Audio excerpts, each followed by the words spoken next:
ఓం శ్రీ గణేశాయ నమః. శివానందలహరి 30వ శ్లోకం.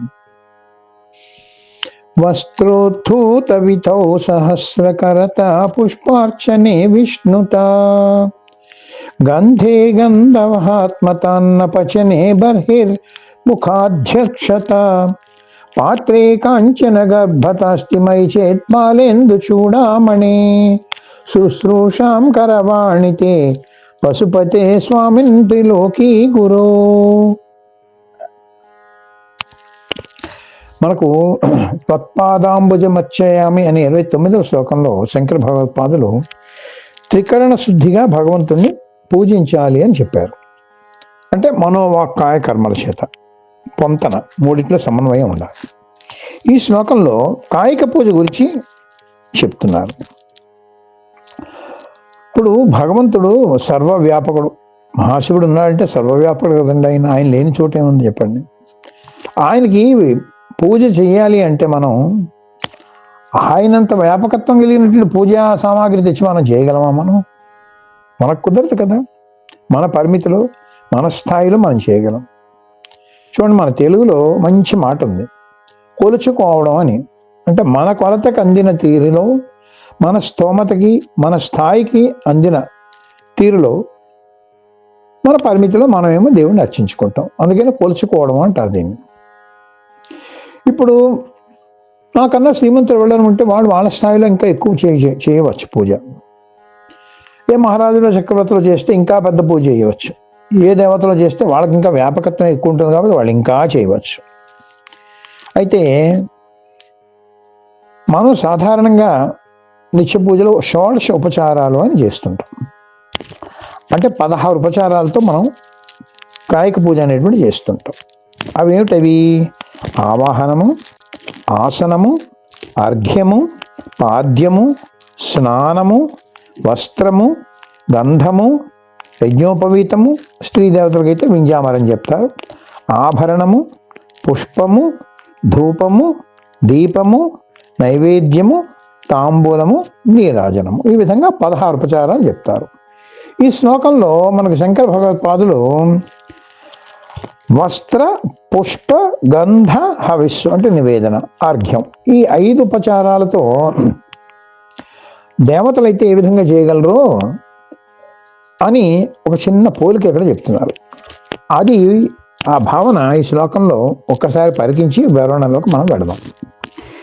హే బాలేందు చూడామణే, నెలవంక శిరస్సుమై కలిగినటువంటి ఓ చంద్రశేఖరుడా, హే పశుపతి, హే స్వామిన్ త్రిలోకీ గురు, ముల్లోకాధీశులైనటువంటి ఓ పరమేశ్వర, తే వస్త్రోద్ధూత విధౌ సహస్రకరత,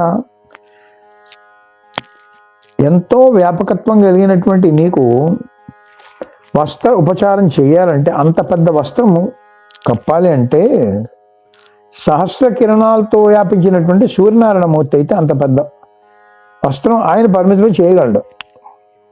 పుష్పార్చనే విష్ణుత, స్థితికారకుడైన విష్ణు ఉన్నాడు. ఆయన దగ్గర ఎన్నో రకరకాల పుష్పాలు పెద్దవి ఎన్నైనా ఉంటాయి. అందుకని పుష్పార్చన చేయాలంటే ఆయనే చేయాలి. గంధే గంధ మహాత్మత, గంధోపచారం చేయాలంటే వాయువు అన్ని చోట్ల ప్రసరిస్తాడు కదండి, అందుకని వాయువే చేయాలి. అన్నపచనే బర్హిర్ముఖాధ్యక్షత, అన్నం వండడానికి అంటే మహానివేదనం చేయడానికి, హవిస్సులు అవి వేయడానికి దానికి కావాలంటే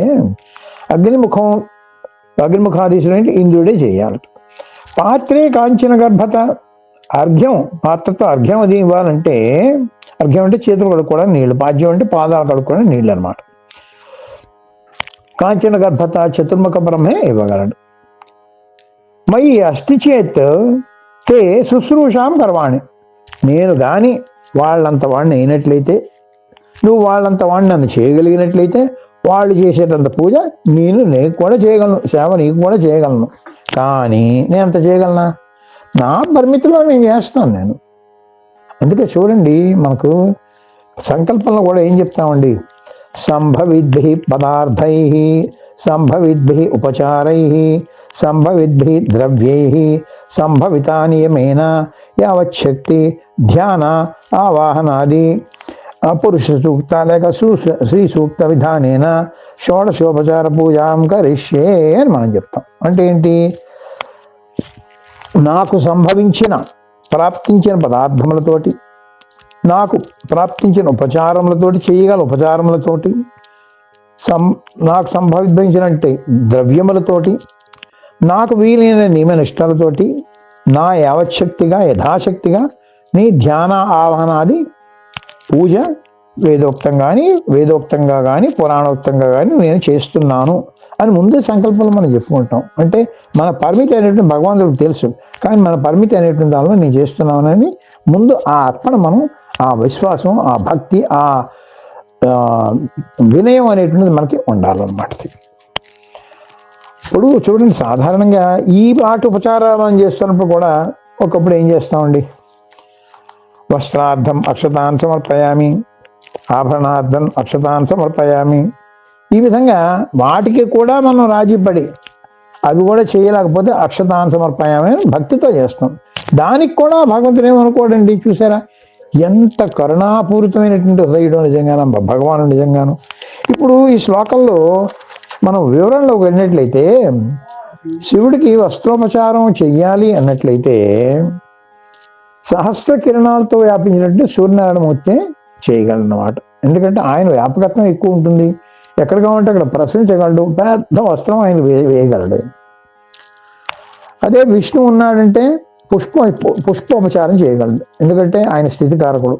ఎన్నెన్నో పుష్పాలు, రకరకాల పుష్పాలు ఉంటాయి, అన్నీ తీసుకొచ్చి కావాలంటే విష్ణు అయినట్టు పుష్పోపచారం పెద్ద పద్ధతిలో చేయగలడు.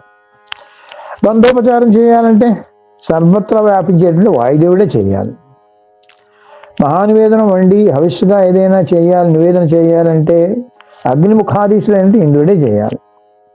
అర్ఘ్యం నీ చేతులు శుద్ధం చేసుకోవడానికి, లేకపోతే పాద్యం అది ఇవ్వాలన్నప్పుడు కూడా పాత్ర తోటి హిరణ్య గర్భుడైనటువంటి సాక్షాత్తు చతుర్ముఖ బ్రహ్మగారు ఆయనే ఆ కాంచన పాత్రతోటి ఆయన పెద్ద పాత్రని పట్టుకుని ఆయన ఇవ్వగలడు. అవన్నీ నేను చేయగలనా? నేను చేయాలంటే నువ్వు నన్ను కూడా అంతటివాణి చేయాలి. అంతటివాణి చేసినా సరే వాళ్ళ పరిమితిలో, అంత పరిమితిలో నేను చేయగలను, కానీ నీ వ్యాపకత్వంతో నేను ఇక్కడ చేయగలను నేను అంటూ ఈ విధంగా భగవంతుని యొక్క సర్వ వ్యాపకత్వాన్ని మనం చూపిస్తూ, అంత వ్యాపకత్వం ఉన్న భగవంతుడిని నేను ఎక్కడ పూజించగలను, దేవుణ్ణి కొండంత పూజతోనే, పుష్పాలతోనే పూజించగలనా అనేటువంటి భావనతో ఉండాల్సిన అవసరం లేదు. నీ పరిమితిలో నీకు ఎంత వీలైతే అంత, నీకు ప్రాప్తించిన దాంతో నువ్వు ఆ భగవంతుడికి పూజ మాత్రం చెయ్యాలి, చేసి తీరాలి. చేసినట్లయితే ఆ విశ్వాసము, ఆ భక్తి, ఆ వినయము ఉన్నట్లయితే భగవంతుడు నీపైన కృపా కటాక్షాలు ప్రశ్నించి తీరుతాడు అనేటువంటి చక్కటి అద్భుతమైనటువంటి సందేశం ఇస్తున్నాడు. అందుకని ప్రతి ఒక్కళ్ళు కూడా పూజ అనేటువంటిది మానేయకూడదు, పూజ చేసి తీరాలి అనేది నేను చెప్తున్నాను అనమాట. అందుకని ఏదో సామాన్యుడిని నా వల్ల పూజ కుదురుతుందా, నేను చేయగలనా అని మాత్రం ఎప్పుడు అనుకోకూడదు. పూజ మానేయక్కర్లేదు అనమాట. అది చెప్తున్నారు ముఖ్యంగా అనమాట. మనకు తగిన స్థాయిలో యథాశక్తి మనం పూజ చేస్తూ ఉండాలి. నిత్యం కూడా అది ఒక నియమంగా మనం పెట్టుకుంటూ ఉండాలి.